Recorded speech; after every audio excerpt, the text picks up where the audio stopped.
Então vamos lá, senhores. Novamente, bom dia a todos, tá? Pessoal do presencial, bom dia ao pessoal do online. Vamos começar aí, senhores, mais uma aula de legislação especial aqui na turma da Guarda Municipal de Belém. E seguindo em nosso edital, nós estamos aí realizando essas turmas aos sábados pela manhã, para que a gente possa conseguir terminar o teu conteúdo. Nós ainda temos, além deste, mais um sábado, tá? E na nossa próxima semana nós vamos finalizar. Inclusive, no próximo sábado, com vocês aqui, vai ser a minha última aula aqui no Elite dessa temporada. Visto que eu já me apresento dia 26 lá, então dia 24 vai ser a minha última aula e vai ser com vocês aqui. E a gente vai escolher uma temática aí, senhores, bastante interessante para a tua prova, que é a nossa lei de crimes ambientais, tá? Aí a gente vai finalizar o nosso conteúdo aí. Então, muito obrigado. Beleza? Mas ainda falta ver hoje aí, senhores, o ECA e o Estatuto do Idoso, que são legislações aí para a Guarda Municipal muito importante, vocês sabem disso, tá? São legislações que são muito cobradas aí nesse nosso nível de prova, nesse nosso padrão de prova, certo? E a gente tem que, aí, senhores, tomar cuidado com os principais pontos de cada uma das normas. Não são legislações complexas, certo? Mas a gente não pode, aí, senhores, menosprezar, tá? Porque tem alguns detalhezinhos que a gente tem que se ater, senão a gente vai acabar perdendo questões aí na nossa prova. A gente vai montar o esquema da legislação no quadro aí agora. Acompanhem no material de vocês aí, anotem o esquema para que vocês possam ter aí em resumo e realizar as suas revisões depois. E qualquer dúvida, perguntem. Vamos lá. Falando num primeiro momento de infiltração de agentes. O artigo 190-A do Estatuto da Criança e do Adolescente vai dispor aí sobre, senhores, sobre uma modalidade de infiltração de agentes na modalidade virtual. Diferentemente da lei do crime organizado, em que lá ele apresenta para a gente duas modalidades de infiltração, tanto a pessoal como a virtual, aqui nós só temos a virtual. Foi uma modalidade de infiltração que foi inserida em 2017 na nossa legislação, e obviamente se está no ECA é porque ela é utilizada para apurar aí os crimes que são praticados contra criança e adolescente, certo? É interessante que nós saibamos que condutas são estas, tá? Mas antes de eu colocar as condutas aí no quadro, vamos colocar quais são os requisitos da infiltração de agentes prevista aí na nossa norma. Para que essa infiltração de agentes ela possa ser legalmente realizada, nós precisamos de, primeiro, autorização judicial.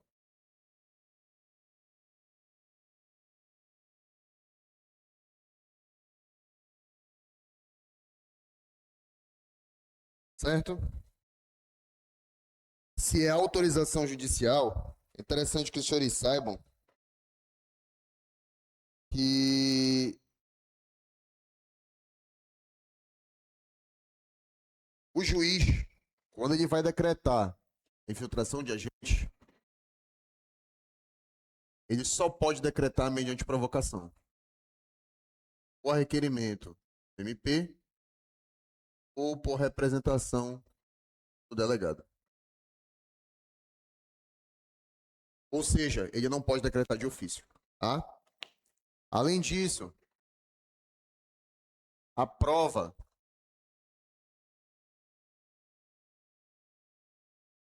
para subsidiar aquela investigação não pode mais ser obtida por outros meios.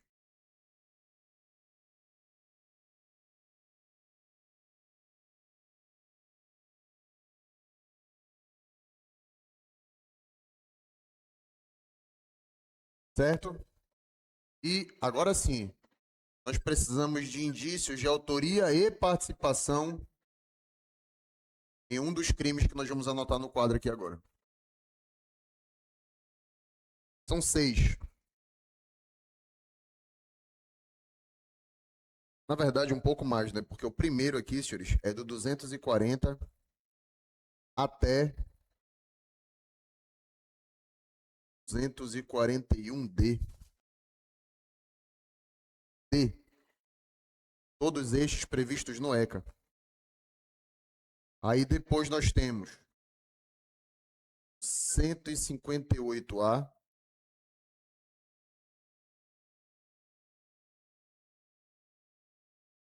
217A, 218,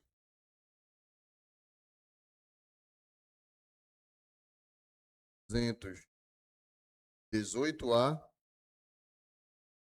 e o 218B.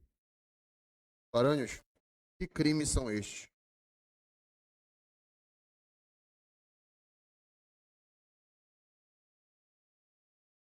Do 240 até o 241D do ECA. São os crimes de pornografia infanto-juvenil, que daqui a pouco a gente vai conversar.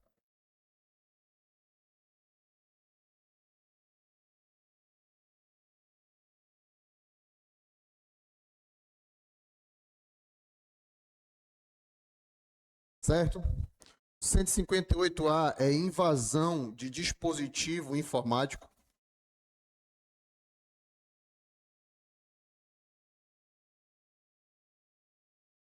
O 217A é o estupro de vulnerável.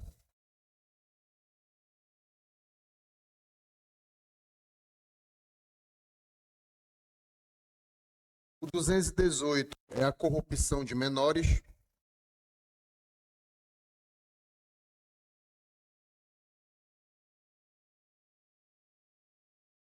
Esse aqui, senhores, 218A, satisfação de lascívia na presença de criança, adolescente ou vulnerável. E o 218B, que é o crime de favorecimento ou exploração da prostituição criança, adolescente vulnerável.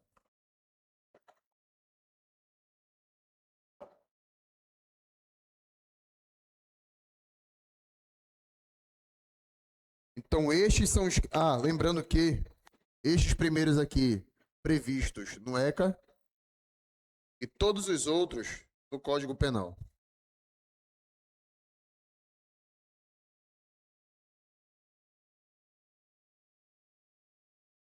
Estes são os crimes em que se pode investigar aí, senhores, por meio de uma infiltração virtual de agentes, certo? Além disso, quando o juiz decreta a medida, a infiltração ela tem um prazo de duração.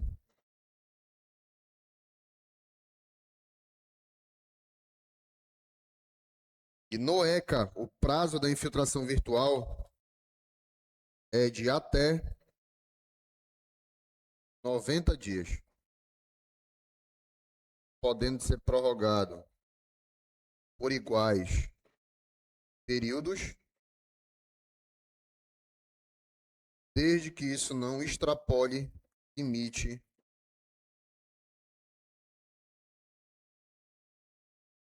de 720 dias.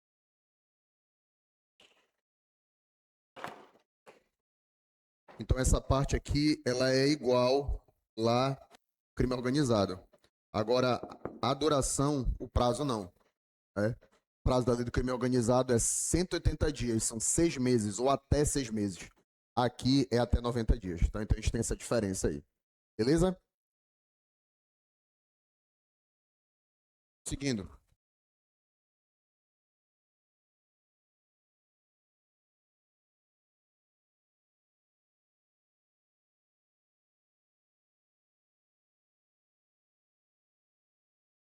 Efeitos da condenação.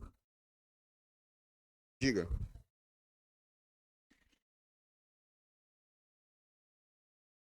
É 154, é? Ou é 158? Olha no material para mim aí, por favor. Pô, eu acho que o 158 é tráfico de pessoas. 154, né? É isso? Beleza. Só retifique aí para mim, por gentileza. Quem foi que avisou aí? Obrigado, José. Bora lá, senhores. Efeitos da condenação. Quando a lei de abuso de autoridade ela surgiu em 2019, ela alterou aí, senhores, o ECA no sentido de inserir aqui um crime, ou, perdão, um efeito da condenação aplicável ao agente público quando ele pratica o crime no exercício da função contra a criança ou adolescente, certo? E aí a nossa legislação passou a prever em 2019 que esse agente público, ele perderá o cargo,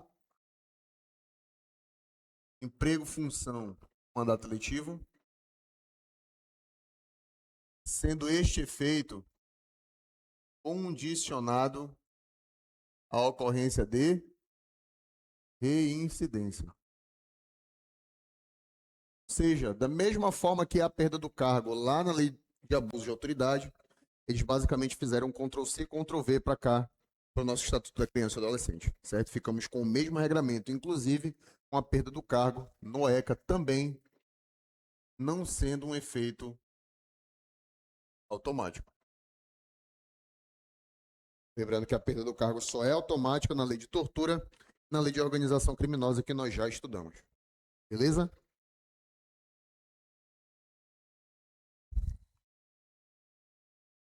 Essa turma aqui ela é unificada manhã e noite, né?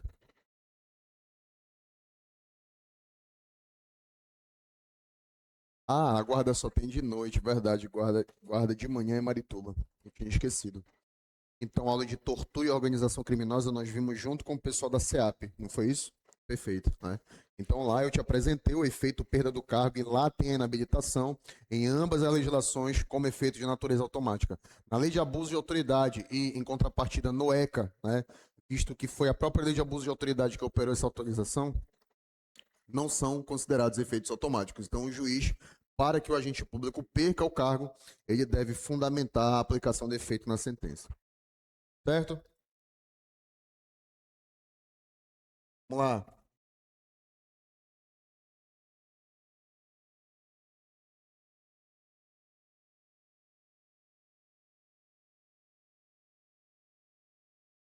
Violência doméstica e familiar. Dessa alteração aqui, senhores, há não muito tempo atrás, no ECA 2022, salvo engano, eu coloquei esse recorte do dispositivo aí no teu material, em que, novamente, o ECA ele pega mais uma vez um dispositivo de uma outra norma emprestado e traz para cá, para a nossa legislação. Só que qual foi a legislação dessa vez? A lei que trata de violência doméstica e familiar contra a mulher, vulgarmente chamado de Lei Maria da Penha, que nós não estudamos aqui, inclusive. Mas lá nós temos um artigo, o artigo 17, que fala que quando eu tenho um crime praticado nesse contexto, violência doméstica e familiar, ficam vedadas as penas prestação pecuniária,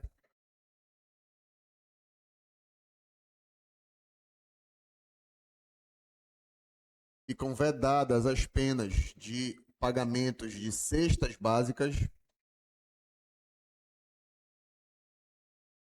e a substituição da pena para que isso implique o pagamento isolado de multa. Não é que eu não posso ter a multa. Não posso substituir a pena privativa de liberdade para que o cara pague só a multa. Ou seja, a multa isolada. Isso não pode. E aí, esse mesmo artigo 17 da Lei Maria da Penha, eles trouxeram para o Estatuto da Criança e do Adolescente quando nós estamos num contexto de violência doméstica e familiar, só que, obviamente, aqui a vítima é quem? Criança ou adolescente. Então, se forem vítimas de violência doméstica e familiar, essas penas também estão vedadas e essa vedação passa a estar prevista no ECA a partir de 2022. Deixa eu só confirmar para ti esse ano, vou passar essa informação aí precisa. Lei 14.344 de 2022. Parágrafo 2º do artigo 226. Certo? Ação penal.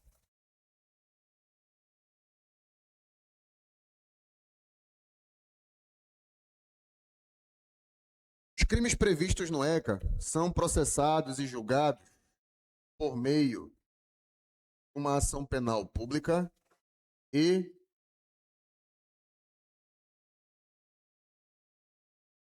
incondicionada. Temos exceção? Temos exceção? Qual é a exceção, Clara? Perfeito, exatamente. Tá? A exceção da ação penal pública incondicionada é a ação penal privada subsidiária da pública. Quando o Ministério Público não promove a ação no prazo legal, aí a própria vítima, através do advogado dela, pode ajuizar a ação. Perfeito. Tá? Dito isto, vamos para a parte dos crimes. E nós temos algumas naturezas de crimes que são relevantes para a tua prova. Primeiro que eu quero ver contigo aqui são os crimes culposos. previstos no ECA? Para quem não sabe, senhores, o ECA, ele tem uma preocupação aí real com a criança e com o adolescente, inclusive ainda quando a mãe está num contexto da questão da gestação, certo? Tanto é que o ECA ele cria algumas obrigações para unidades hospitalares que elas devem cumprir quando elas têm aí esse serviço, esse atendimento, essa atenção à maternidade, certo? E esse descumprimento, para vocês perceberem o quão sério a nossa legislação leva a isso, o descumprimento dessas obrigações pode acarretar em responsabilização criminal para quem descumprir, tá? Tanto que, quando você vai ler o ECA na sua integralidade, lá nos primeiros artigos ele começa a falar e cuidar da mãe, no momento em que ela está em gestação, no momento em que ela está fazendo ali, realizando o pré-natal, todo o contexto da maternidade, bem como o trabalho de parto e o pós-parto imediato, certo? E aí, senhores, quais são as obrigações, que é interessante que os senhores saibam que nós temos várias obrigações, mas nem todo descumprimento é considerado um crime, tá? Quais são as obrigações que, se eu descumprir, eu vou estar praticando um crime? Aí nós vamos colocar no quadro quais são as duas condutas. A primeira delas, o 228 e o 229, que a gente vai colocar na sequência logo mais. Paranhos, eu quero saber quais são essas obrigações. Aí tu vai puxar uma setinha no teu material aí e vai anotar assim, ler o artigo 10 do ECA. Você deu uma lida lá para vocês entenderem, tá? Como é que funciona aí, que obrigações são estas, certo? Aí vai dizer assim pra gente, olha, que é crime quando o encarregado de serviço de unidade hospitalar de atenção à maternidade ou o dirigente dessa unidade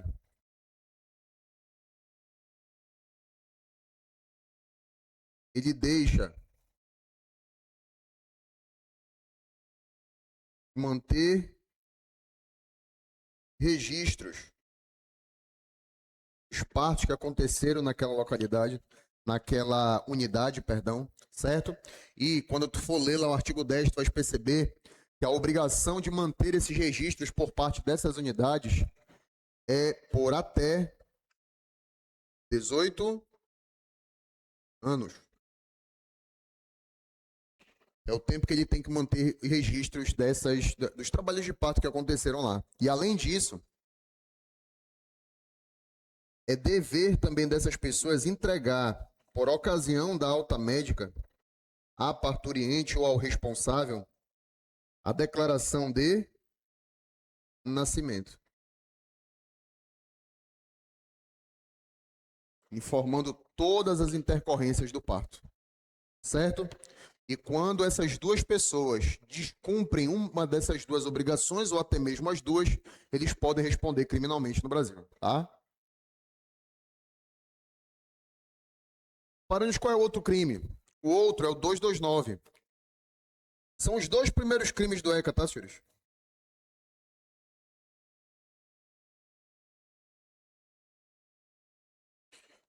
E o 229, senhores, ele também é uma conduta omissiva. A locução verbal também é deixar de, bem parecido com o crime anterior.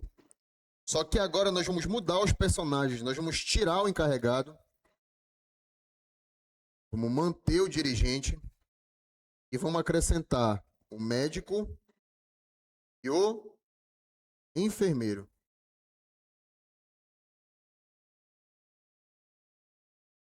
E o que essas pessoas têm que deixar de fazer para que elas possam responder criminalmente? Agora, elas têm que deixar de realizar os exames obrigatórios previstos no ECA e deixar de identificar corretamente neonato e parturiente.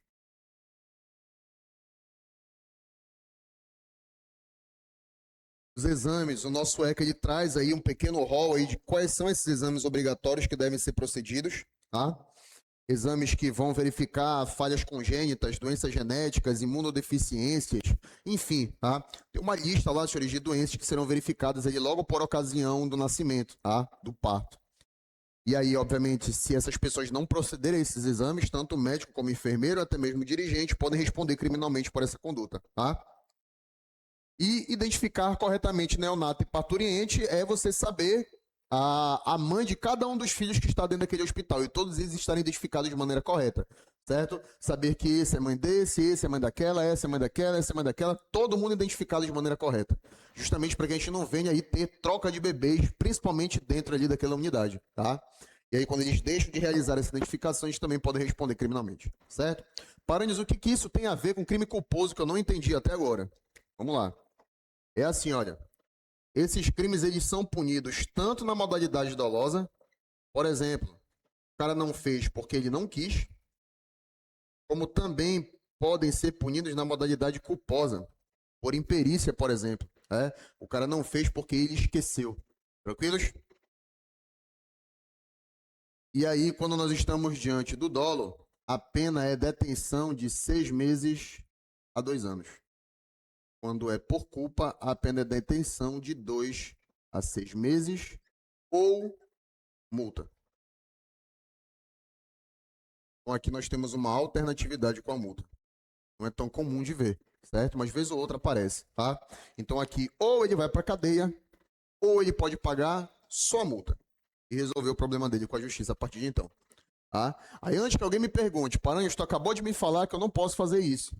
Eu não posso substituir a pena privativa de liberdade para que o cara pague só a multa. E aí? O que eu faço com esse dispositivo? É só você verificar que essa vedação aqui, olha, ela somente é aplicável para violência doméstica e familiar. Isso aqui é violência doméstica e familiar? Não tem nada a ver. Violência doméstica e familiar é quando você pratica conduta na unidade doméstica, ou seja, com aquele que divide o mesmo espaço de convivência com você, na unidade familiar, ou seja, ainda que não morem juntos, mas que façam parte da mesma família, ainda que não seja consanguíneo, certo? Ou então nas relações íntimas de afeto, relações de namorados, de noivos, de marido e mulher, entre outros. Tranquilos? Se eu não tenho nenhuma dessas situações, eu não tenho violência doméstica familiar, tá? Então, nosso dispositivo aqui, ele está em pleno vigor. Tranquilos, senhores? Agora nós vamos para onde?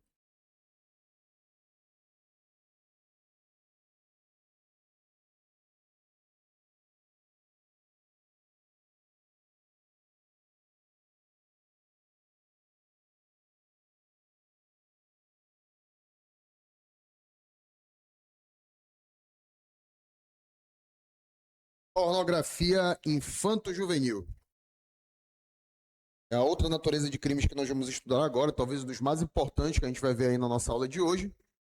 Só não é mais importante do que o artigo 243, que sofreu uma alteração aí em 2025. Daqui a pouco a gente vai colocar essa alteração no quadro, tá? Mas os crimes de pornografia infanto-juvenil, eles têm aí uma importância para fins de prova e a gente precisa saber aí como cada um deles funciona, certo? Antes da gente começar a conversar sobre pornografia infanto-juvenil, é interessante que vocês saibam que o que vai ser criminalizado aqui, senhores, não é o ato sexual praticado contra uma criança ou com um adolescente, não.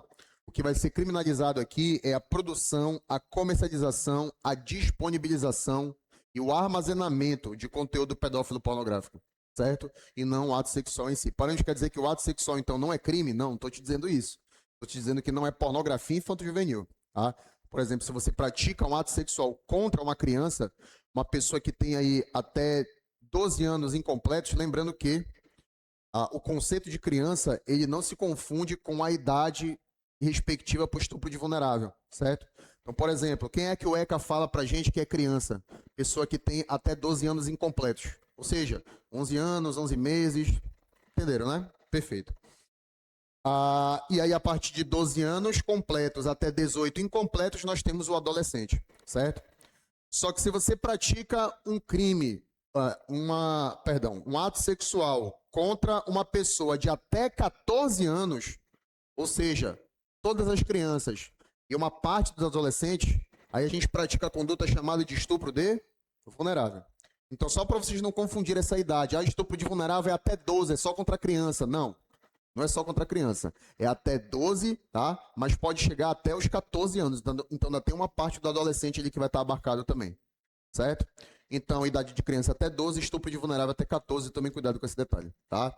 E até 14, não existe consentimento válido. Ainda que a pessoa consinta com a prática, você vai estar praticando o crime de estupro de vulnerável, certo? Agora, se for de 14 em diante, tá? Aí o consentimento ele já vai ser válido, sim ou não? Se consentir, apesar de ser imoral, mas não é crime. Se você praticar um ato sexual com uma menina de 15 anos, por exemplo, tá? Não é considerado crime no Brasil se ela consentir. Agora, se ela não consentir, é o que, senhores? Estupro. Certo? Então, a violação sexual ela é criminalizada por outras condutas. São previstas lá no Código Penal, nos crimes contra a dignidade sexual. Certo? O que a nossa legislação vai criminalizar aqui, senhores, é o conteúdo pedófilo pornográfico. E lembrando, quando eu falo conteúdo, a doutrina ela exige que seja representação visual.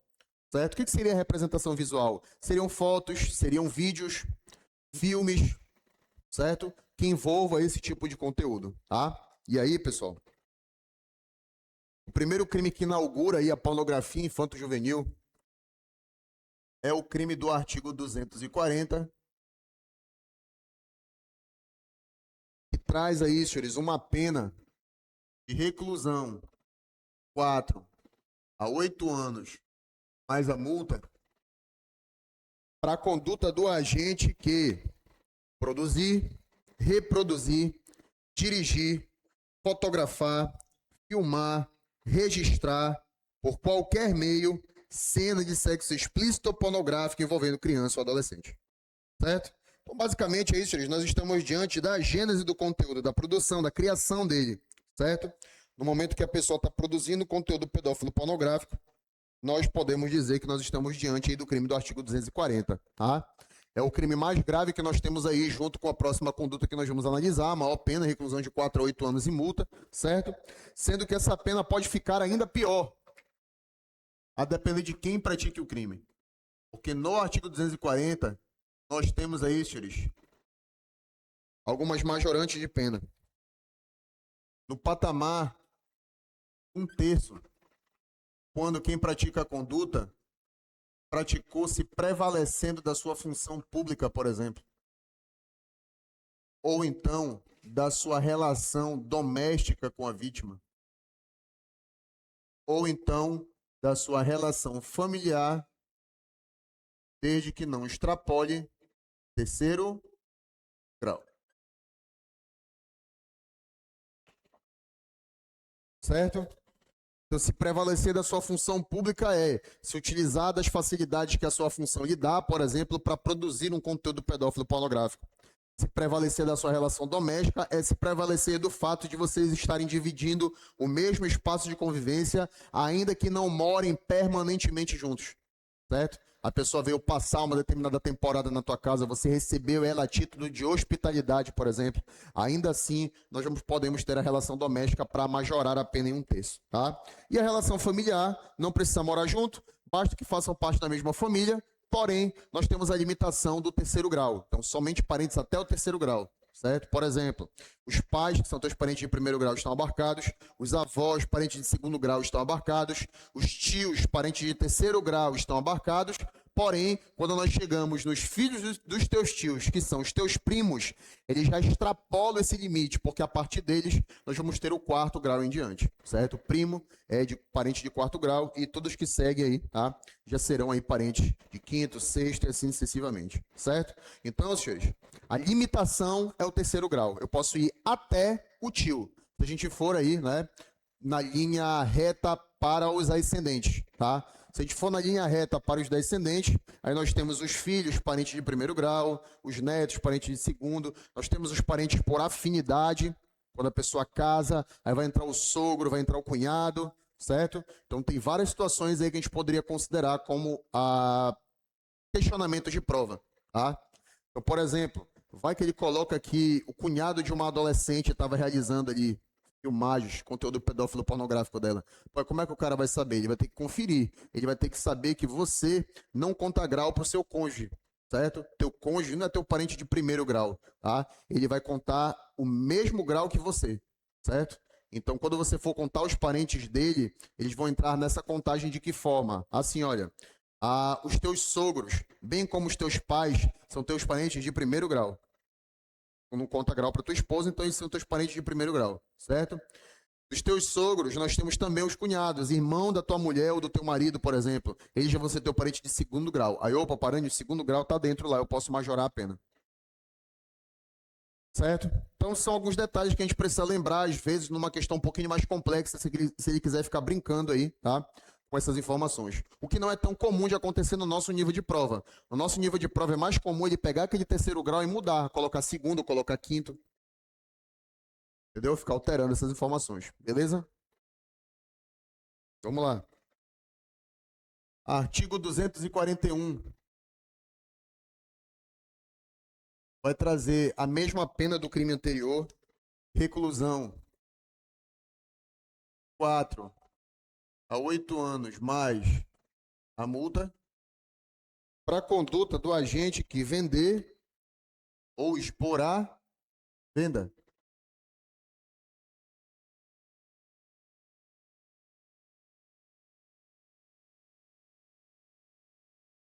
Inclusive, um dos exemplos de aplicação da nossa infiltração de agentes, que pode ser utilizada aí, senhores, para apurar, para investigar crimes aí, senhores, que acontecem no ambiente virtual, como, por exemplo, o ato de você expor um determinado conteúdo pedófilo pornográfico à venda, à comercialização, certo? Que é onde nós temos aí essa conduta sendo praticada de maneira muito mais incisiva, latente, vamos dizer dessa forma, né? Não é tão comum a gente ver essa venda acontecendo de forma física, mas de maneira virtual a gente consegue evidenciar isso aí. Então a infiltração ela poderia ser aplicada nesse contexto, tá? Estou citando aí um exemplo. Próximo crime, artigo 241-A. Aí agora nós vamos começar a reduzir a pena. As penas elas vão decaindo. A pena do 241-A, senhores, é reclusão de 3 a 6 anos mais multa. E aí, quais são os verbos que eu tenho a partir de agora aí, senhores? Eu tenho o oferecer, eu tenho o transmitir, o que mais? O trocar, o disponibilizar, o distribuir, o publicar, o divulgar por qualquer meio, inclusive por meio de sistema de informática ou telemática, fotografia, vídeo ou outro registro que contenha a cena de sexo explícito ou pornográfico envolvendo criança ou adolescente. Tá? Então é isso, senhores, nós estamos diante da pessoa que vai estar de alguma forma divulgando esse conteúdo. O que é criminalizado pelo artigo 241-A é a divulgação deste, ou através pela disponibilização, da transmissão, da publicação, certo? E essa conduta ela é interessante para que a gente possa analisar isso, senhores, o próximo artigo. Por quê?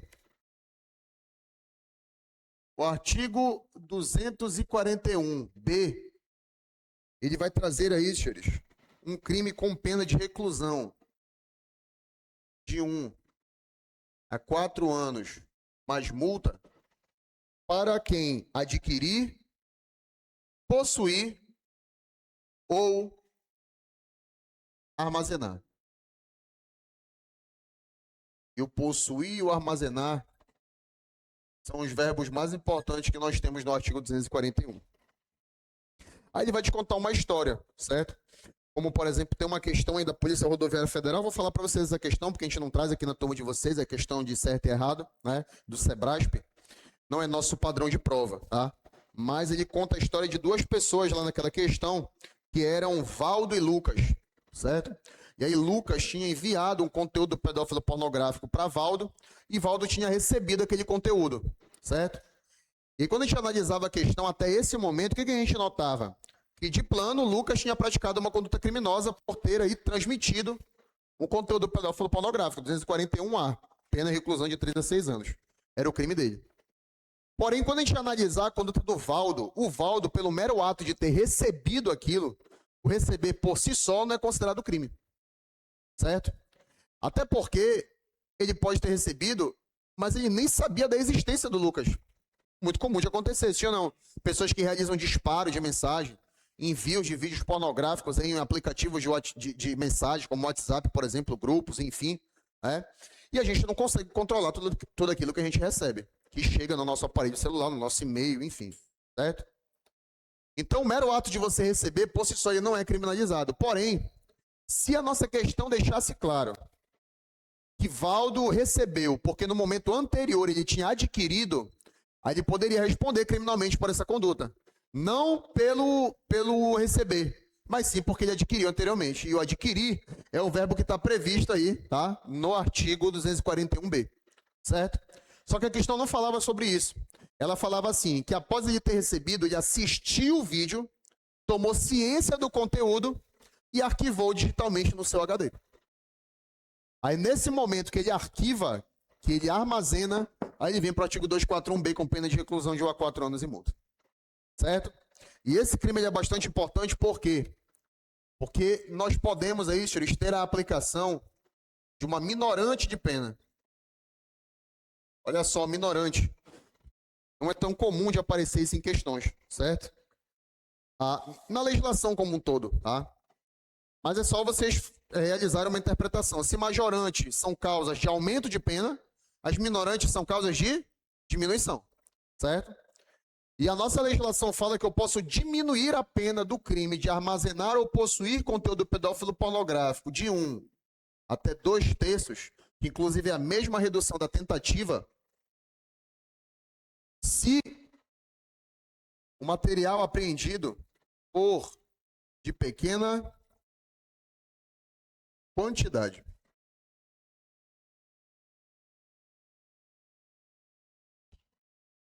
Ou seja, o cara tinha um único vídeo envolvendo pornografia infanto-juvenil. Consigo falar essa quantidade para ti por quê? Porque 1 é a menor quantidade possível, certo? Agora eu já não consigo te falar sobre 2, sobre 3, sobre 4, sobre 5, porque isso já vai ser uma análise do juiz, certo? É ele que vai dizer, no entendimento dele, se há uma pequena quantidade ou não. Não há um critério objetivo para essa pequena quantidade, um valor específico, não existe, tá? É o juiz que vai analisar o caso concreto e vai perceber se ele vai aplicar a minorante ou não, tá? Além disso, existe a possibilidade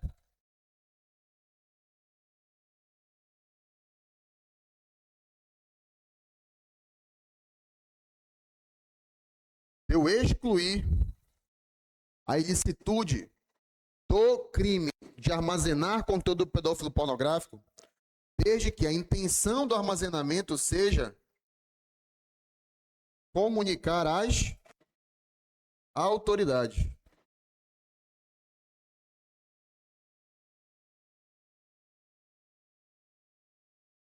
Aí a pessoa pode armazenar conteúdo pedófilo pornográfico sem responder criminalmente, tá?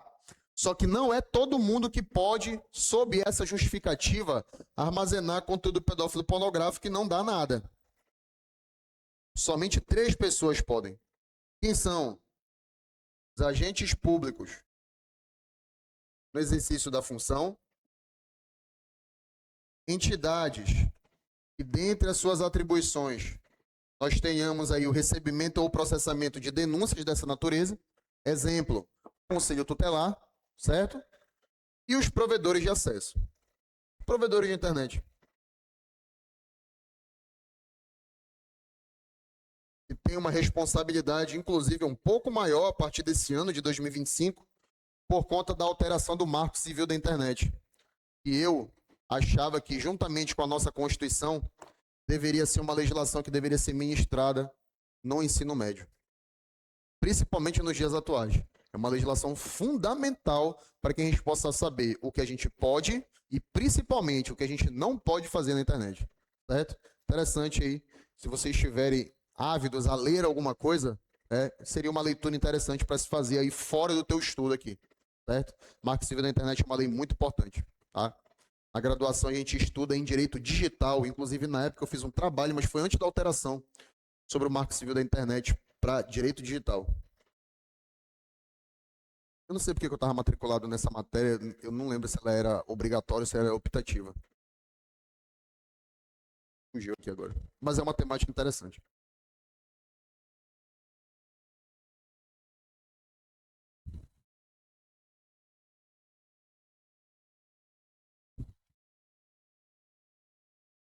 Mas esse trabalho não superou o que eu tive que fazer de direito agrário. Desconfio o que me mandaram fazer em direito agrário.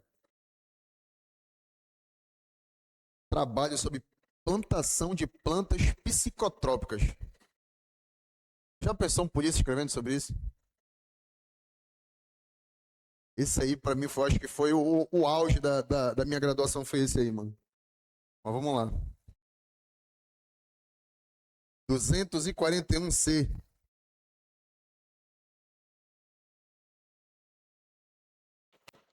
Ele vai trazer para a gente a menor pena que nós temos aqui, senhores, nos crimes de pornografia infanto-juvenil, que é de reclusão de 1 a 3 anos, mais a multa,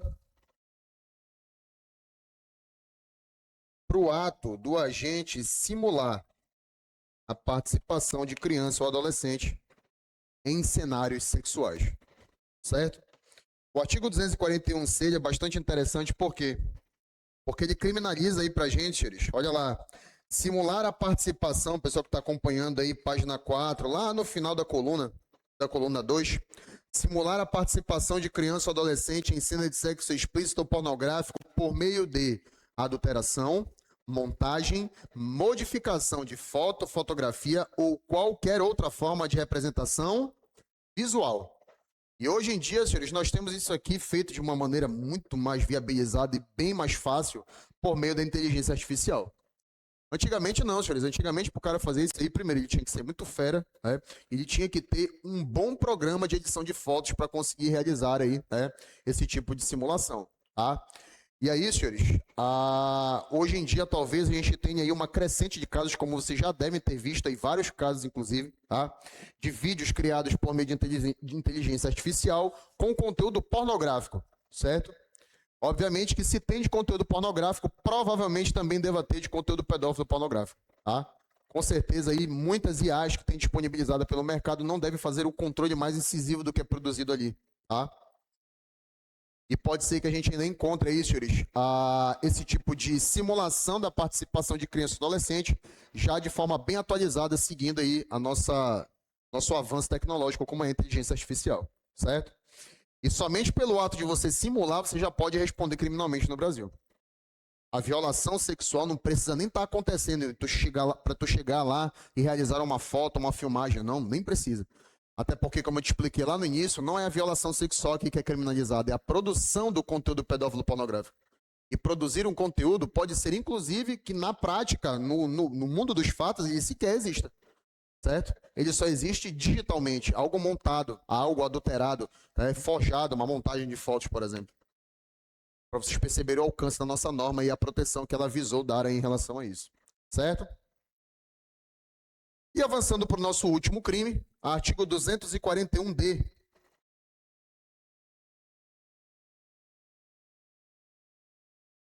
Traz a mesma pena do crime anterior, reclusão de 1 a 3 anos, mais a multa,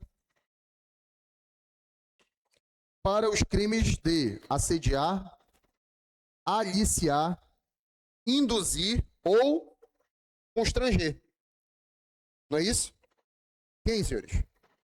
Por qualquer meio de comunicação com o fim de praticar ato libidinoso, quem? Quem é que pode ser a vítima desse crime? Cadê o adolescente?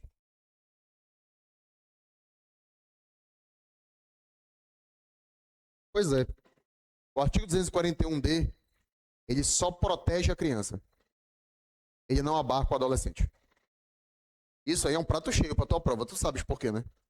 Porque ele pode botar o adolescente lá no meio, como o Sebrasp já fez numa prova da Polícia Federal alguns anos atrás,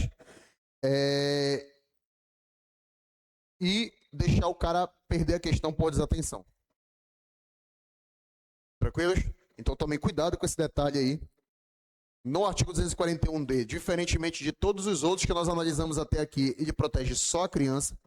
Não deixe com que eles coloquem o adolescente aqui, senão vocês podem errar a questão. Parânios, então eu posso constranger um adolescente à prática de atos libidinosos que não vai dar nada? Não, não estou te dizendo isso. Eu estou te dizendo que você não vai responder por esse crime aqui. Eu não estou te dizendo que a conduta é atípica. Não, é considerado crime levando em consideração outras legislações, tá? Como, por exemplo, o próprio Código Penal. Tá? Nós poderíamos ter o crime de assédio sexual, nós poderíamos ter o crime de importunação sexual, dependendo do caso. Certo? Levando em consideração a gravidade do constrangimento. Poderíamos ter constrangimento ilegal, tá? Poderíamos ter várias condutas, certo? Certo é que, se for adolescente, não responde pelo ECA, tá? Por incrível que pareça. Estatuto da criança e adolescente, mas se a vítima for adolescente, nesse caso aí você não responde por aqui. Então tome cuidado com essa pegadinha na tua prova. Beleza, senhores? Posso apagar o primeiro quadro? Posso?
Agora nós vamos conversar sobre os produtos proibidos, tá?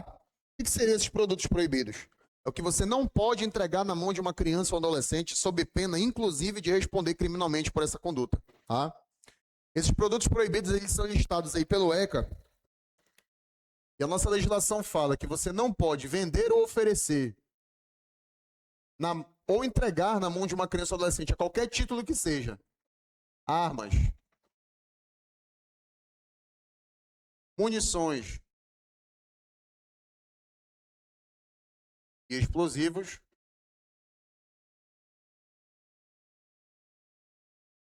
também não pode bebidas alcoólicas ou substâncias que ocasionem dependência,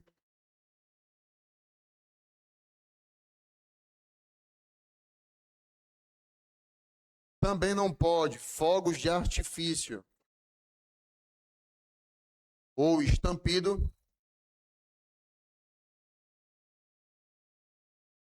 bem como revistas pornográficas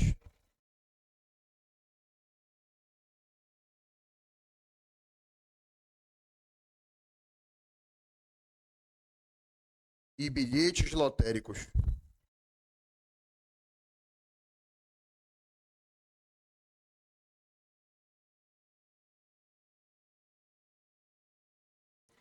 Lembrando que, apesar de todos esses produtos serem proibidos, eu não poder entregar na mão de uma criança ou um adolescente, mas se você descumprir os dois últimos, você não responde criminalmente. Não é crime.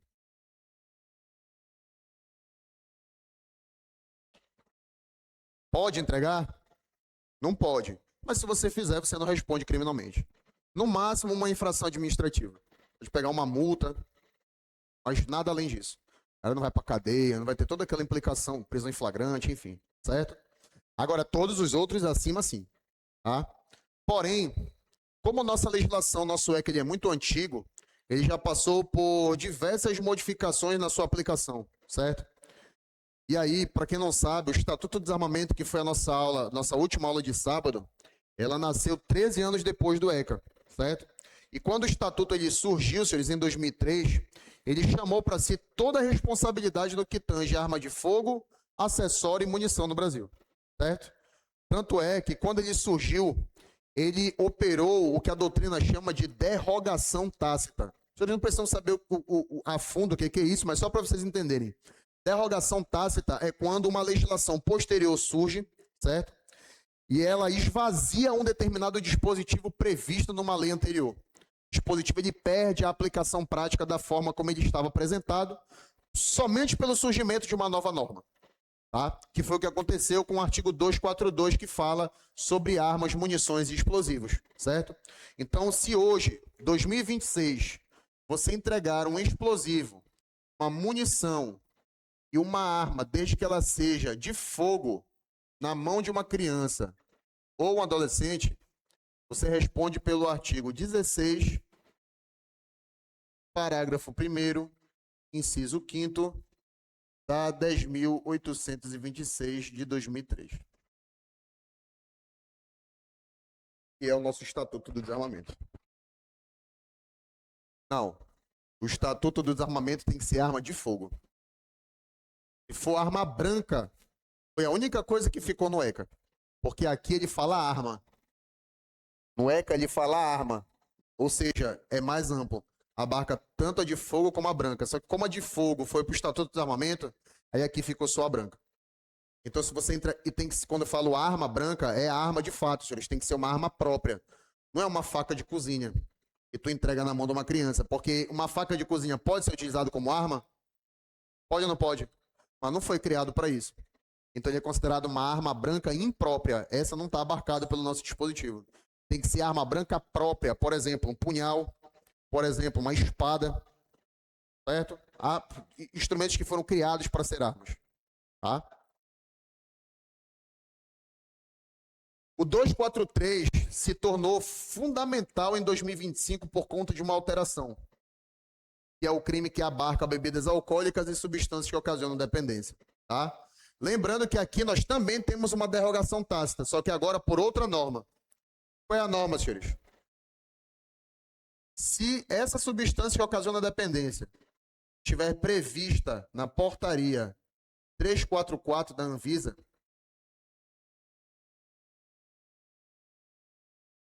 essa portaria ela fala de quê, senhores? Das chamadas drogas ilícitas. Maconha, cocaína, anfetaminas, opiáceos, enfim, drogas ilícitas de maneira geral, certo? Se essa substância que ocasiona a dependência estiver prevista nessa portaria, ou seja, for considerada uma droga ilícita, tu não responde pelo ECA. Tu responde pelo artigo 33 da Lei 11.343 de 2006. Que crime é esse? A gente não estuda ele aqui, né? Mas é o crime de tráfico de drogas. Certo? Então, para você responder pelo ECA, tem que ser bebida alcoólica ou substância que ocasiona dependência que não seja droga ilícita. Por exemplo, cigarro. Cigarro comum. Certo? Desse de nicotina mesmo. É uma substância que ocasiona dependência, não é considerada uma droga ilícita. Aí o cara responde pelo 243 do ECA. Certo? E ainda tem mais um detalhe que está no teu material aí. O que foi que eles inseriram no parágrafo único do artigo 243? Eles falam assim, olha, que a pena do crime do artigo 243 vai ser majorada em 1/3 se a substância for para utilização, ou a bebida alcoólica for para utilização, o uso da criança e do adolescente. O que isso significa?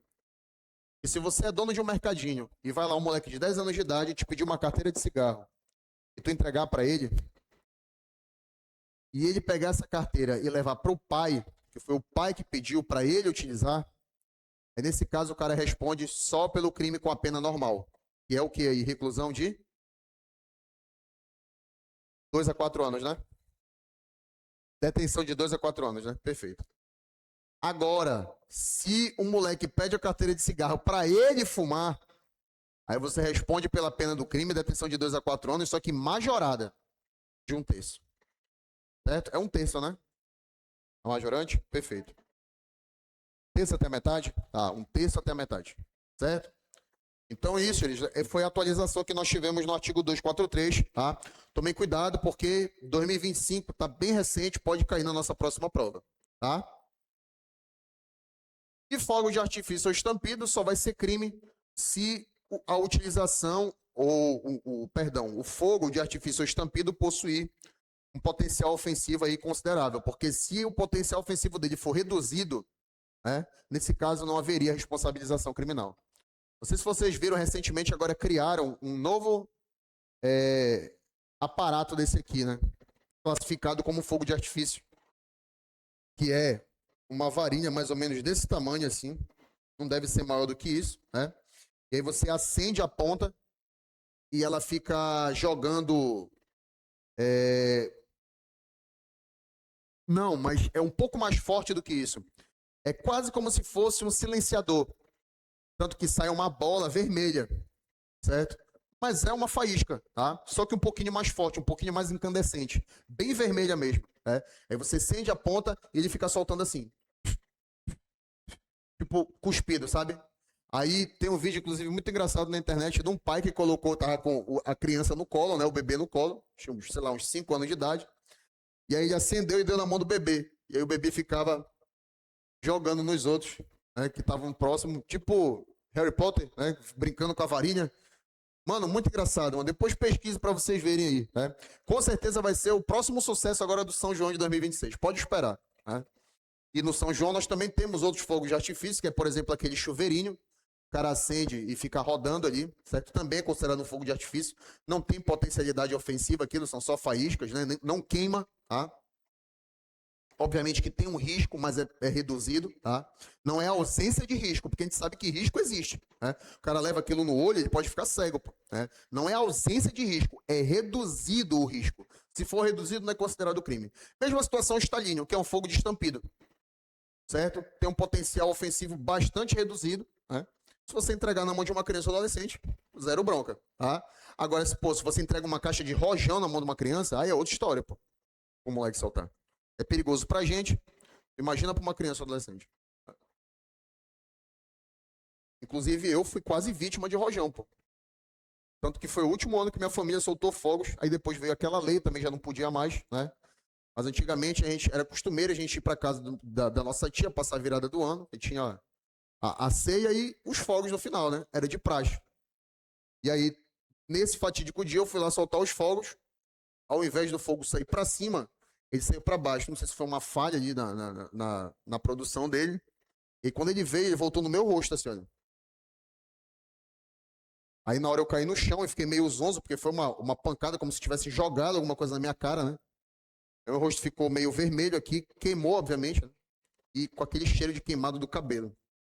E é quando eu conto essa história, é a memória que eu tenho, é esse cheiro de queimado. A primeira coisa que eu lembro. Então é muito perigoso aquela porra, mano. Pra gente que é adulto, tu imagina pra.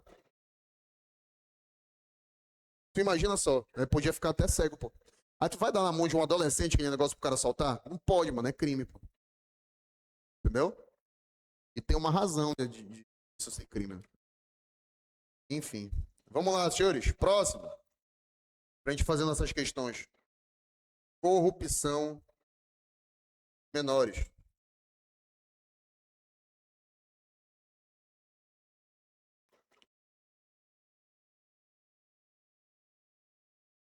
Detalhe interessante que essa corrupção de menores que a gente está anotando aqui no quadro agora não é a mesma que nós anotamos no quadro lá no início da aula.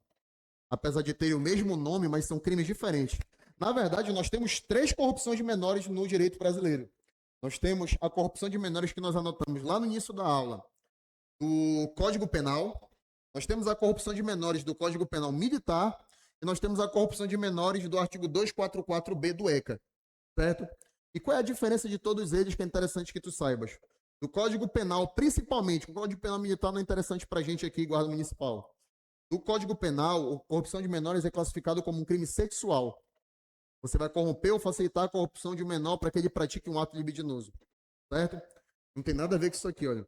Essa corrupção de menores aqui, senhores, tu vai corromper ou facilitar a corrupção para que o menor pratique sozinho ou juntamente com o maior uma infração penal. Ou seja, tanto um crime como também uma contravenção. Certo? E a nossa legislação fala,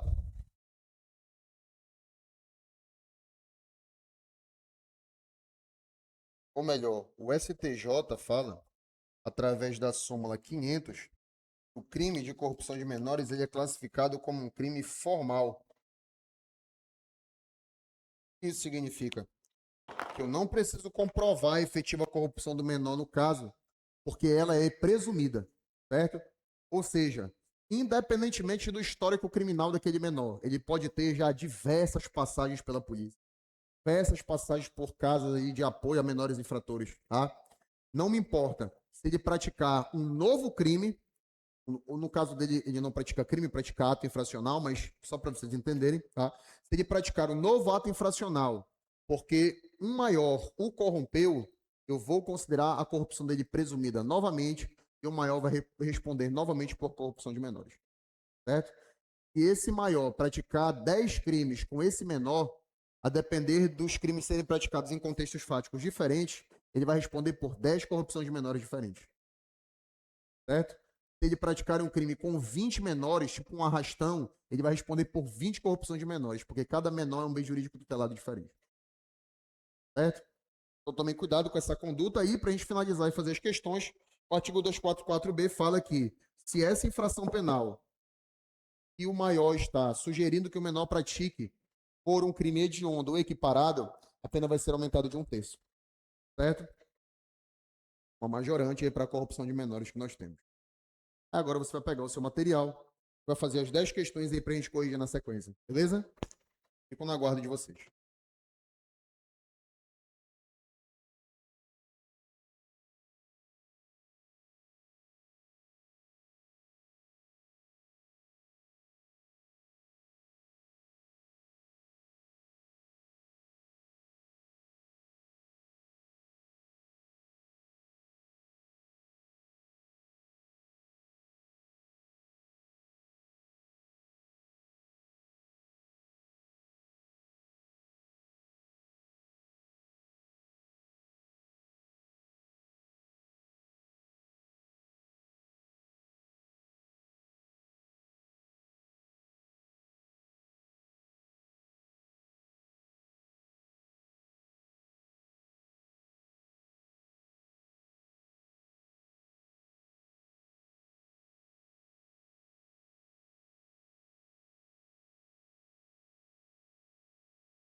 Vamos lá, senhores. Primeira questão. O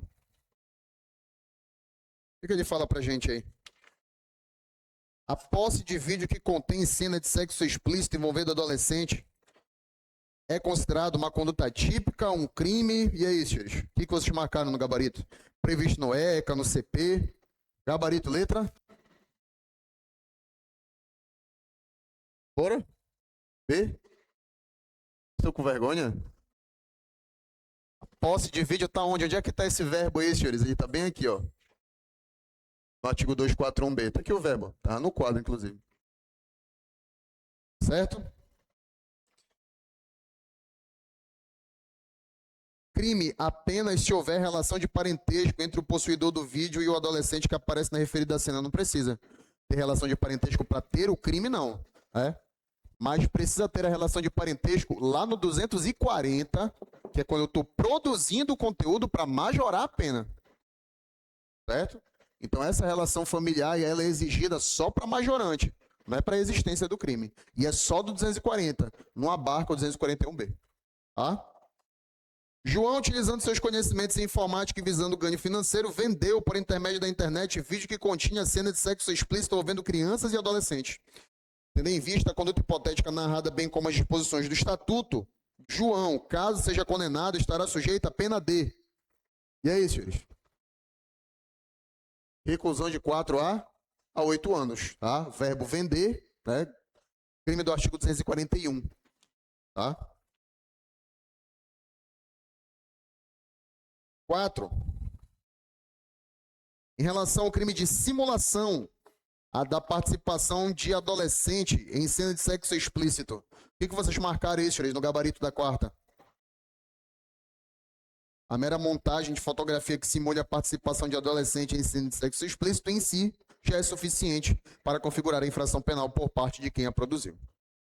Quinta questão. Durante sua festa de aniversário de 15 anos, a adolescente X, seu pai lhe serve uma taça de vinho, bebida alcoólica.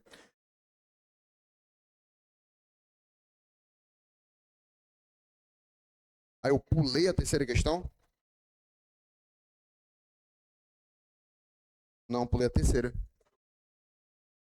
A conduta daquele que promete entrega de filho ou pupilo a terceiro, mediante pago ou promessa de recompensa, é punível com pena de reclusão e multa. Letra C mesmo. A quarta também. Tá, no caso da adolescente aí, senhores. E aí? É ou não é crime?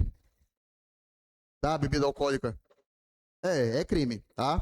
E no ECA, eu aplico a lei dos juizados especiais, senhores? Aplico ou não aplico? Não aplico. Gabarito, quinta questão, letra C. Não se aplica, grave o que eu vou te falar aí agora, não se aplica lei dos juizados especiais nos crimes praticados contra criança e adolescente previsto no ECA, certo? E essa mesma informação eu vou te passar na nossa aula depois do intervalo no Estatuto do Idoso.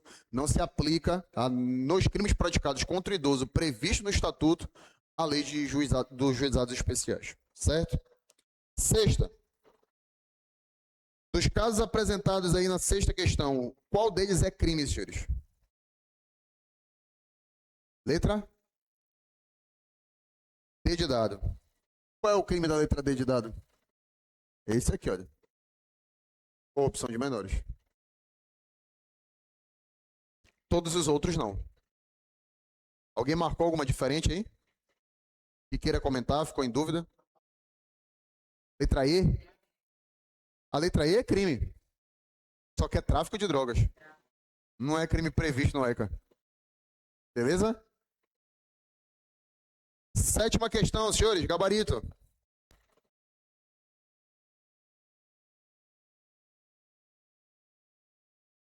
A apreensão de criança ou adolescente de sua liberdade sem que ela esteja em flagrante de ato infracional ou sem ordem escrita da autoridade judiciária competente constitui crime punido com pena de detenção de 6 meses a 2 anos. Está correta, letra B. Marcamos outra na sétima? D de dado. Tanto a criança como o adolescente podem ser... Tanto à criança como ao adolescente podem ser aplicadas medidas socioeducativas consistentes na internação. Internação é só para adolescente. Só para adolescente. Criança não é internada. Medida socioeducativa não. Mais alguma? Na 8ª, e esse fulano aí entrega 6 projetos de revólver a um adolescente. Ele praticou o crime previsto.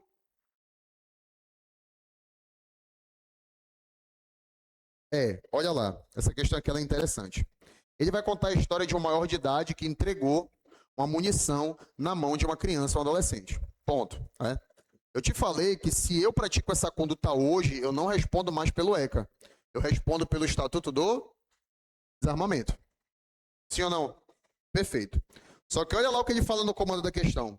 Nessa situação, e considerando o que dispõe o Estatuto, ou seja, ele quer especificamente o que está previsto no Estatuto da Criança e do Adolescente, ou o que está na literalidade do texto.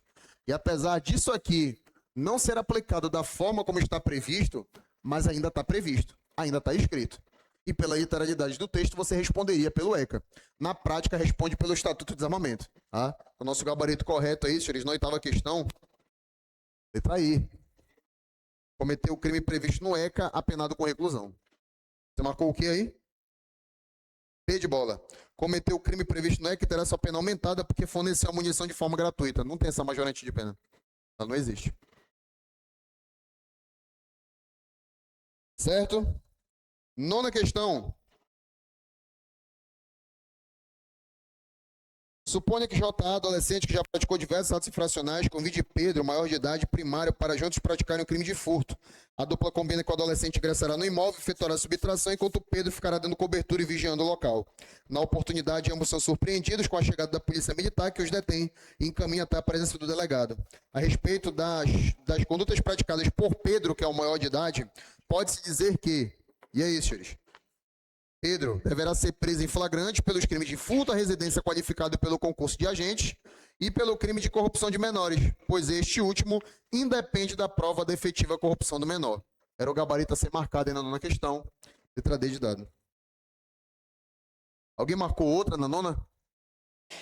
E a 10ª, ele quer saber qual desses itens são considerados crime previsto no Estatuto. Aí olha o item 1. Deixar a autoridade responsável pela sua apreensão de fazer imediata comunicação à autoridade judiciária competente e à família do apreendido ou pessoa por ele indicada. É um crime, tá, senhores? Marca aí verdadeiro no primeiro item. Recusar fornecer autorização para viajar dentro do país não é considerado crime. Subtrair criança ou adolescente ao poder de quem tenha sob sua guarda em virtude de lei ou ordem com o fim de colocação em lá substituto é um crime. E vender a bebida alcoólica e substâncias que ocasionam dependência, a gente também viu ainda há pouco, é considerado crime. Então, somente o 2 está incorreto. 1, 3 e 4 estão certos. Gabarito da 10ª questão. Letra aí. Beleza?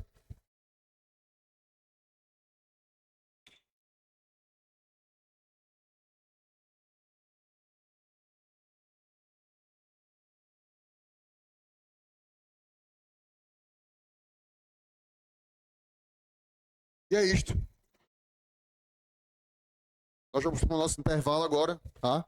Depois a gente retorna aí 10 horas para a gente dar seguimento ao nosso conteúdo e conversar sobre Estatuto do Idoso agora. Beleza? Então podem ir lá no intervalo. Daqui a pouco retornem.